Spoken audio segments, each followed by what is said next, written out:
Well, this is Vince again. I wanted to do another posting out prior to going on vacation. I just ran out of time. So I just wanted to give a brief synopsis of what I'm going to put out when I get back, maybe mid-October. I'm going to show a couple documents here in a moment as well. But I want to stress how the FAA is controlling the narrative of the FAA and safety. I don't know if a lot of people know it or not, but the FAA does not have to follow recommendations of the NTSB. So look at their attitude and how they carried themselves during the hearing in DC over the collision at DCA. You could just see it. Why? They're not going to be held accountable for any of the decisions they make. They also control the investigations for accountability board charges, for hotline calls, for EEO. So they're controlling all those narratives as well. They also control the Freedom of Information Act requests and what information is given over those requests. They control that as well.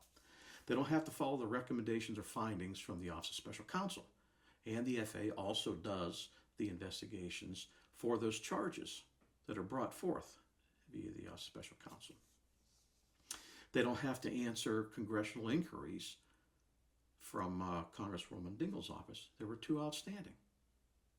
So they're not being held accountable for anything. There's no ramifications. There's no accountability for their actions. They're not being held to the fire about the age of the facilities. They're deteriorating. Look at the approach lights of Detroit. Had another issue not that long ago. So that's another issue that they're ignoring. Then there were concerns about Brian Bedford, the new FAA administrator, and how he handled safety when he ran Republic Airlines, lowering standards.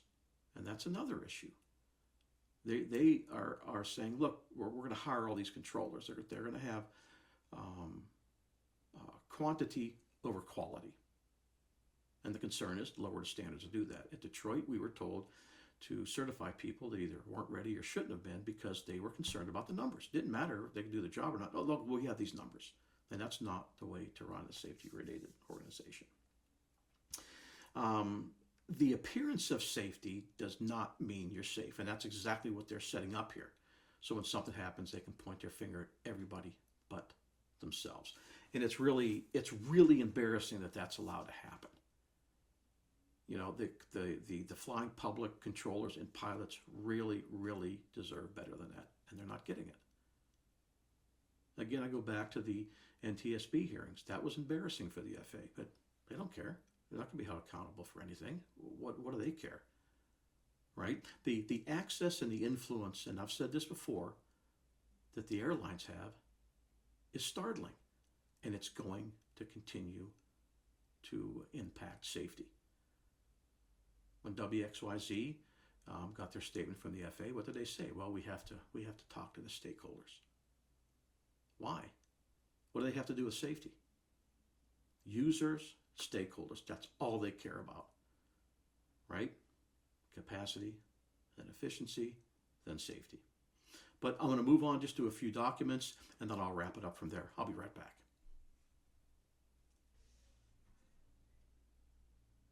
This was one of the documents I was talking about, airline access and influence on the FAA. And this happened just at the local level of Detroit.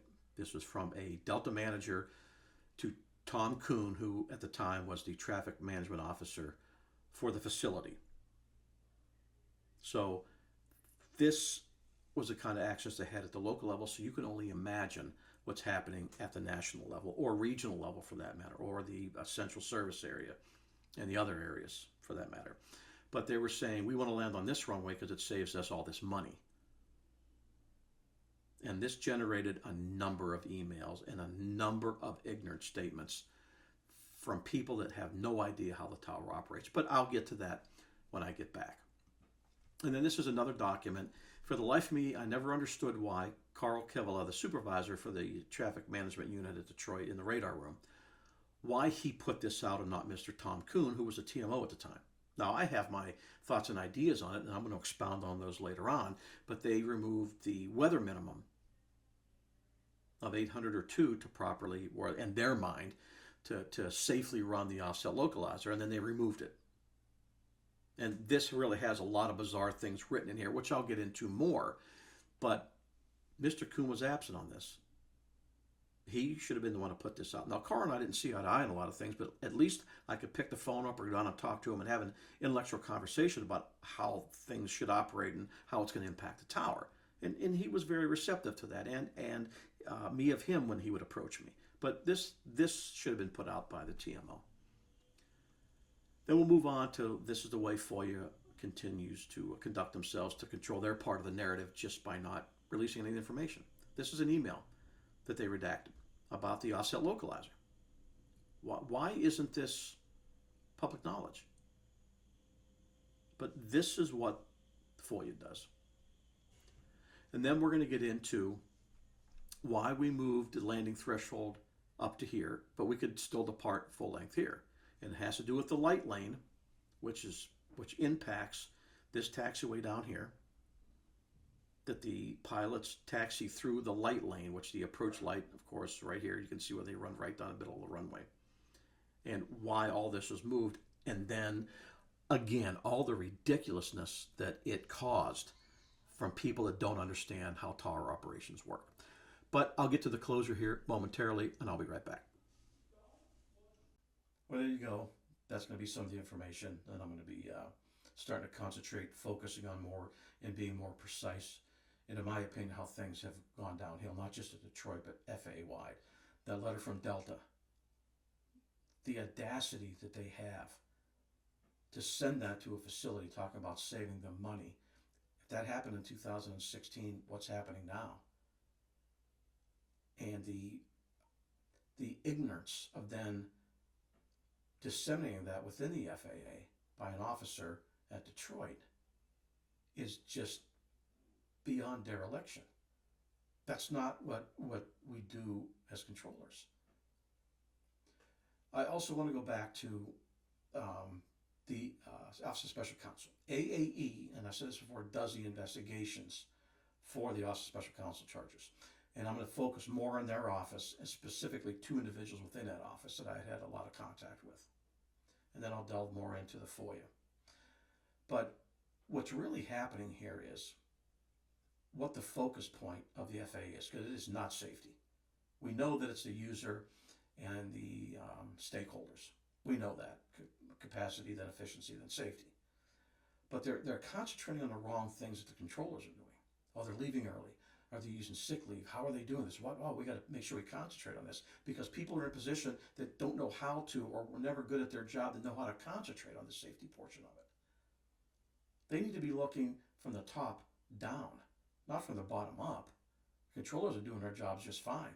It's the ancillary individuals that are involved with the FAA that are spiraling us out of control. Controller shortages, poor equipment usage, condition of the facilities, to a point where the focus is not on the safety. The controllers are now basically just considering they have a job that they really don't want to come in for. They ruined an outstanding, wonderful career the FAA did, and have beaten it down to a job that people just want to go to work, get out, and go home. And that's not the kind of environment that should be created. It should not be that hostile, but it is. Because they, being the FAA, want to make sure that they have a seat when the music ends, and they can point the fingers at everybody else. And then they'll just scurry off. Take care, and I'll see you when I get back.